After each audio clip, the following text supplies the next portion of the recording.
Presentation on 6-7. All right. I've been working on this research presentation for quite a hot minute, so I'm excited to share my findings with you guys. It's an index of what we have so far, or what we have. Part 1 is to be like a crash course education in what 6-7 is. We're gonna say, what is 6-7? Okay. 6-7 is a concept written in the song "Doot Doot" by Skrilla. Specifically references a trend. The way that switch for "I know he dying," oh my lord, 6-7. I just did right on the highway. You guys can read all that, but I'm sure you can understand what it means.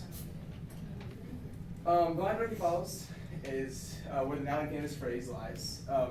In this context, it refers to 1067, which is the Philadelphia Police Code for the findings of a dead body, which this basically means that the person who's firing on with the switch is now dead, which still shortens to 6-7. So who's to blame for 6-7? The basketball team. They are the patient zero for 6-7. Now that we're in like context, we're going to describe. The use of 6-7 was primarily for edits of the basketball player LaMelo Ball, who is 6 feet 7 inches tall, which is 6'7". This closely tied 6'7" into like the entire basketball subculture, and consequently, Maverick Trevelyan, who is the 6'7" kid, the complete origin of 6'7". During a middle school basketball match, he started doing this while saying 6'7". He was comparing his team's performance to LaMelo Ball by referencing 6'7". And I think I'll play the clip for you guys right here, in case you're curious. He's gonna do it.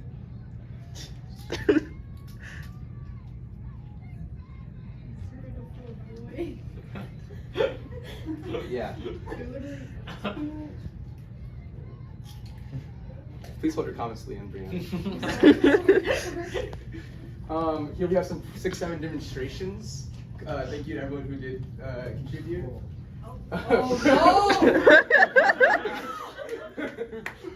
We have Mr. Peach and Elijah going crazy on the 6-7 right now. Okay. Oh my gosh, it's Julia. Oh yeah, I have an answer. I'm kidding! It's over! Okay,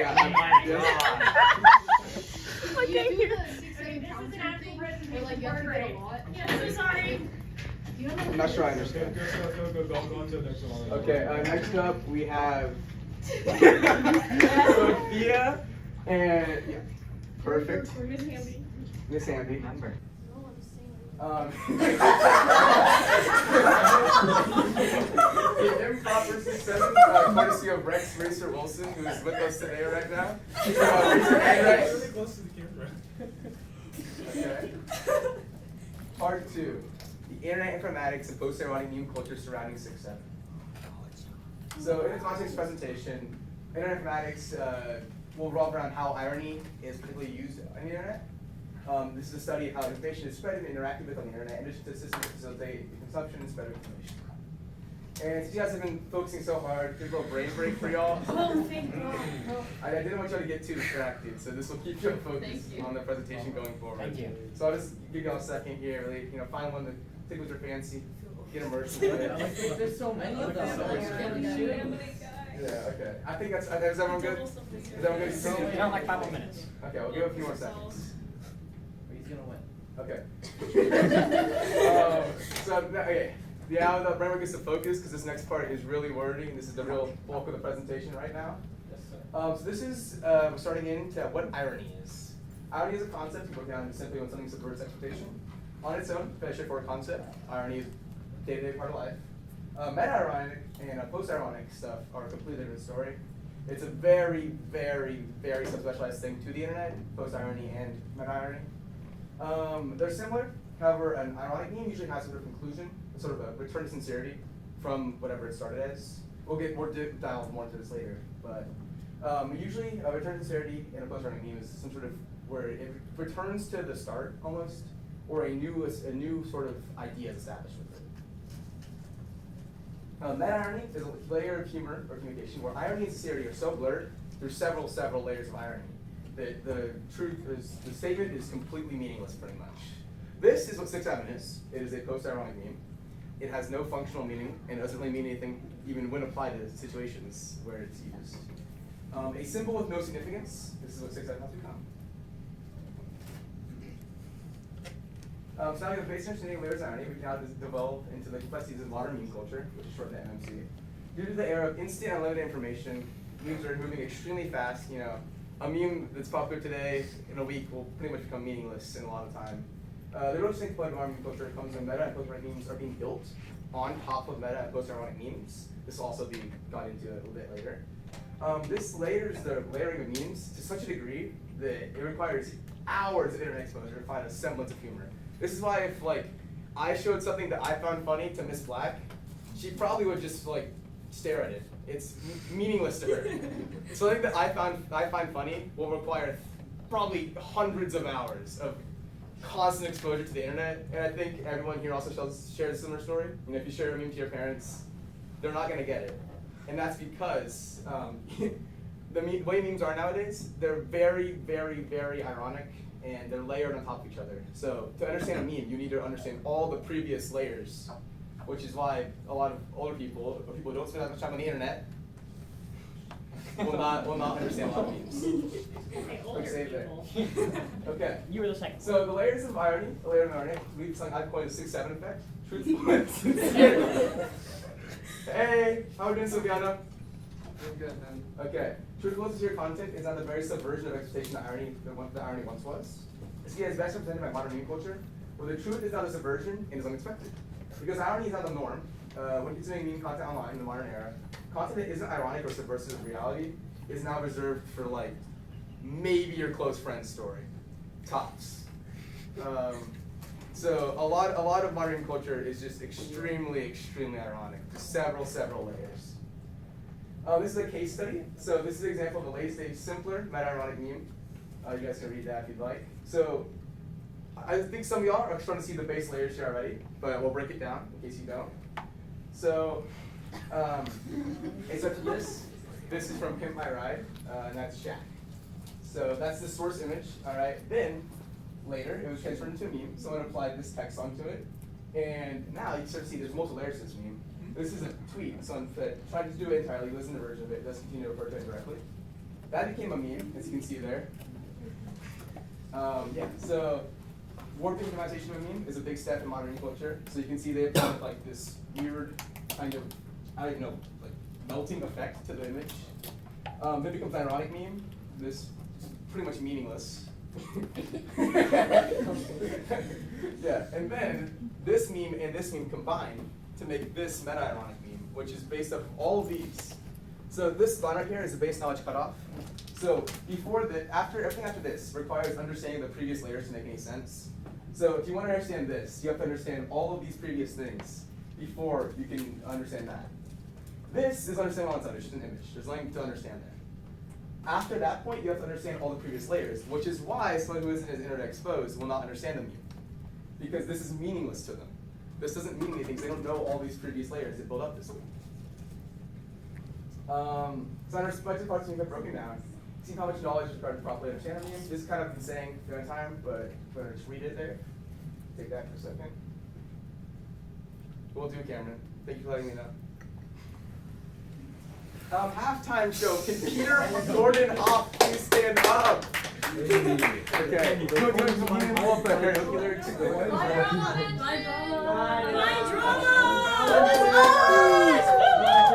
Okay, so Peter Hoff. I need everyone to sing along with me. Okay, so Peter Hoff will be performing "Party in the USA" in German. Okay, can everyone please give me your attention and stay silent for this part, which is very important. Oh yeah, I got you. Get your phone. I gave my phone to he was recording for me. Sebastian, can you beatbox? I can tell if I get there probably. I think it's a facing right now. I've seen it on the phone. Email the people recording, just take your phone. That was just to Jason, by the way. Everyone else can stop. There are 7 people recording right now. This is almost as good as Peter Eubanks did. sucht im Flugzeug nach Ermöglicht mit einem Traum meinen Trägerkämpf. Willkommen zu der Land von Römer Überschutz. Boah, werde ich dazu passen. Swinging Taxi hier, ich bin für die erste Zeit. Sehe ich nach meinem Recht und sehe ich die Hollywood-Schild. Das ist alles so verrückt. Alles scheint so berühmt zu sein. Mir ist ganz blau, Magen und habe ich ein bisschen Heimweh. So lebe ich mich nervös. Und da schaltet der Taxifahrer das Radio ein und ein Jay-Z-Song war eingeschaltet. Und ein Jay-Z-Song war eingeschaltet. Ein Jay-Z-Song war eingeschaltet. Aber ob ich meine Hand die spielen mein Lied. Und der Schmetterling weg. Nicke mit dem Kopf so wie ja. Meine Hüften bewegen so wie ja. Also ob ich meine Hand die spielen mein Lied. Sie wissen, dass es mir gut geht. Ja, es gibt ein Party im Vaterland. Ja, es gibt ein Party im Vaterland. Ich fahre mit Taxi mit Pickup und alle schauen mich an. Wie der bis jetzt schickt, der diese Kissen rockt. Sie muss ein Ausländer sein. So schwer ohne meine Mädchen um mich herum. Es ist keine Wohlfahrtssession machen. Denn alles, was ich sehe, ist Internet los. Ich habe die Memo nie bekommen.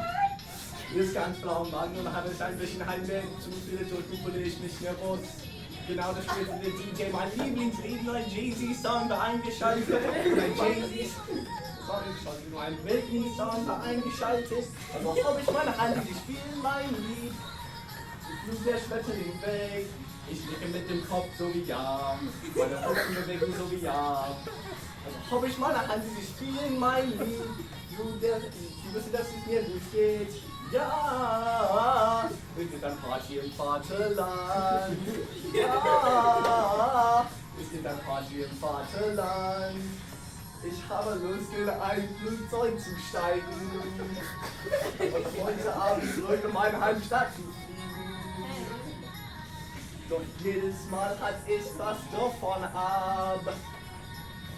Der DJ spielt meinen Song und fühle ich mich gut. Also hab ich meine Hand, sie spielen mein Lied. Nun der Schmetterling weg. Ich nicke mit dem Kopf so wie ja. Meine Hüften bewegen so wie ja.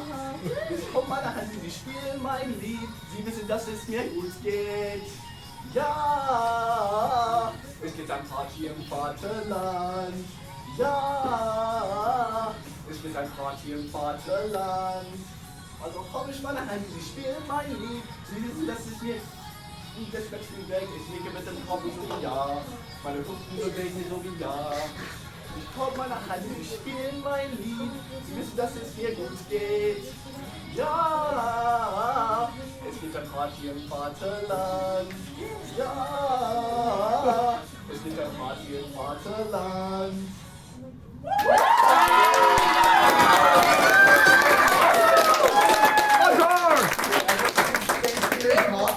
He translated the lyrics himself. I watched him do it. It was a beautiful, beautiful process. Okay. Schöne Dinger. So, okay, that was the last brain break, so I need everyone to be laser focused for the rest of this. You're not going to get any more brain breaks, but thank you, Peter. That was beautiful.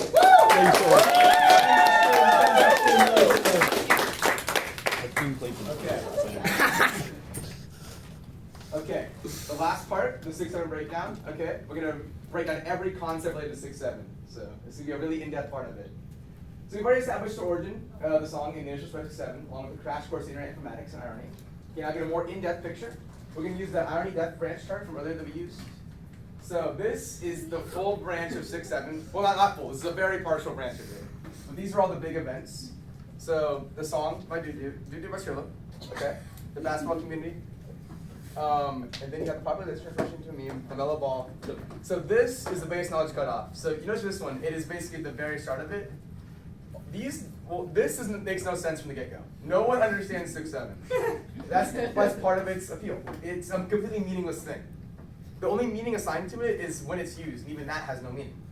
So you can see the kind of the spread here. So you have the first layer. It started out as an ironic meme. You have the popularization, spin-offs, 41. So that's you got the popularization of 41, and then you have 6/7 versus 41, which was a big part in the 6/7 development. Oh, this is all in chronological order, by the way. So then we have people making post-ironic memes about 6, 7, and 41. So if you can just kind of like peer into all the layers there, you can quickly see how ridiculous this becomes. So we're not gonna break it down real quick with this one. There are so many elements to this right here. Not only is it a post-ironic meme about 6, 7, and 41, it also references other things like you have Freddy Fazbear, you have 69, you have... It's just there's so much, which is all, continuing why, like, if you're not constantly terminally online, this makes no sense. This barely makes sense to like me, and I'm very terminally online. So over here, we got this too, 8, 9, and 93, 6, 1, sorry. Over here, you have the mainline 6, 7 development, the warping and dramatization of the meme, AI is used at some point, that's like 4 layers of irony already. Then you have SCP-6, 7, which was a pretty big trend for a hot minute. And then you have this branch, where people start hating on 6, 7 as a post-ironic meme. So the meme is now to make fun of 6, 7, which is what this entire branch was. So this is a meme where it's making fun of people who say 6, 7. You know, the Mason trend, that was the whole thing. And that's just continuing that. And then you have the 6, 7 song. You can perform for us if you'd like, Xander. Song, and you will sing along. Thank you. Yeah. Okay, so that is a combination of both this trend upon hating on 6, 7, and also just the mainline development of 6, 7. So that really has all of these layers compacted into it. So like I said, this will only make sense if you know all of these previous information. Next up, 6, 7 experienced several phases. Important observation is in modern meme culture, transfer from meta-ironic to post-ironic often comes with the meme falling high popularity. Where we see the sort of second wave for people hating on the meme now. This can be seen in the popularity graph. The next slide. This is pulled directly from Google search data. So this is 6, 7 in popularity. Initial boom at around late 2026, 2025. This first popularity peak has a divot, and then it has the second wave, which is when people start hating on it as a post-ironic meme. You experience meme death here, and then it's the last major trend into mid-2026, which is where we are now. So you can just see it a little closer there. So I also took the liberty of looking up other memes to see how they relate to 6, 7, and I discovered this sort of a trend here, if you look. So here's some big memes from the past year or so. We have 6, 7, Hound Dog, City Boy, Triple T, Tongue Sahara, 61. So you can see they all follow a sort of similar trend. You have 6, 7, very similar thing with Hound Dog, the first wave, the divot, the second wave. Same with City Boy. Triple T is a little different. He had a more stretched out period of hating on them right there. And 6, 1 wasn't as popular because it's a meme built off another meme. So you can see there is a trend though, and the memes do follow a pretty similar line. The pattern shows the same popularity as a trend of post-ironic memes, the decline of it. In addition to seeing that the second wave is more popular in all the cases I've seen. I have about 10 more of these I looked at. These are just the ones that I found funny. So they all kind of follow a similar wave, where the second wave is a lot more popular than the last one, which I found kind of interesting. Why 6, 7? Okay. So while 6, 7 considered pure brand of many, including me, it's actually representative of a deeper human behavior. People have been using nonsensical numbers as a trend for centuries. It's a trend to bring those in the know and together in a collective joke. Here are some examples. I'm sure we all remember 21. What's 9 plus 10? 21. All right. I'm sure Miss Black remembers 420, 69. I heard those a lot. What? As a teacher. Okay, yes. And then this one, the third one, 23 skidoo.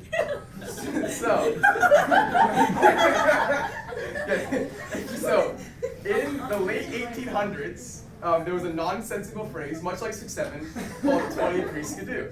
So the origin of it was very vague, like 6, 7. It didn't really have a meaning. It was kind of just slang people threw around to get that they were in the know. They knew what it was. It was a joke just to get people like, oh yeah, 23 skidoo. Like, it was just for people who knew what it was. And I don't quite the image here. Yeah, this is like early brain rot. But it shows that people have just been taking numbers and laughing at them for a very, very long time. These are just 3 popular examples too. If you really delve into it, there's countless numbers that were popularized in certain like subcultures, like was it 42, Hitchhiker's Guide to the Galaxy? That was a really big number trend for a long time. Yeah, there are a lot of things like that though. In conclusion, okay. 6-7, as absurd as it is, was and is a mere conduit for those who are exposed to it, connect and laugh at each other. Its meaning is assigned by the very usage of it, not by some pre-structured concept. 6-7 as the air breaks almost all etymological rules. That's what makes it so special. So no matter what you're feeling on 6-7, please assume today knowing that maybe just 6-7s we made along the way. Okay. And I have the credits. Thank you everyone who contributed.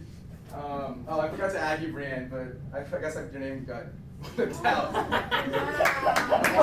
Why am I in the credits? Hard name to spell? Elijah was gonna make music, but thank you to Peter Hoff for the halftime show. Everyone give Peter Hoff. Thank you to Derek for advanced marker research and development. You helped a lot with that. Jono, your name is still hard to spell, no matter how hard I try. I'll never get it right. Thank you to Miss Black, who is my 6-7 advisor. She helped a lot on this. And we give her a big round of applause. Thank you to Jason, who is like the assigned videographer for this, because I gave him my phone. Thank you to Elijah, Miss Handy, Sophia, Young Jit Kim, Mr. Peach, Rex Wilson, for contributing videos to 6-7 demonstrations. Yeah, that's it.